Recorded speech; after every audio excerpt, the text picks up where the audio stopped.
ఈరోజు నేను గారెల అప్పాలు చేస్తున్నా బియ్య పిండితోటి.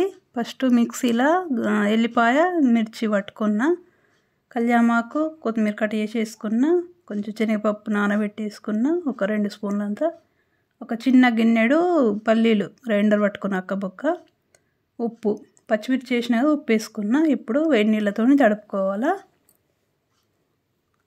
మంచిగా ముద్ద వేసుకోవాలి గట్టిగా. ఇట్లా అన్నీ ముందే ఉల్లెలు చేసుకొని పెట్టేసుకొని పూరి బ్రష్ మీద ఒక్కొక్కటిగా కవర్కి ఆయిల్ పెట్టి ఇట్లా ఒత్తుకోవాలా. మంచిగా కలర్ఫుల్ వస్తాయి. పసుపు వేయలే కదా దాంట్లో, ఏమేమి వేసినాం అనేది గ్రీన్ ఎల్లో మంచిగా కనబడతాయి గారెలు. ఇష్టం అనిపిస్తుంది అట్లా. పసుపు వేయలేను. ఇట్లా అన్నీ ఒత్తేసుకోవాలా. ఫస్ట్ ఒక్కొక్క ఆయికి ఒక ఇద్దరం ఉంటే ఒకళ్ళు ఒత్తి ఒకళ్ళు ఎంబడే కాల్చాలా. కొన్ని చేసి అట్లా పెట్టుకుంటే పగుళ్ళు వస్తాయి చుట్టూ. ఎంబడే అట్లా ఒక 5-6 చేసుకొని ఇట్లా కాల్చుకోవాలా. ఇద్దరు ఉంటే ఈజీగా అయిపోతుంది పని.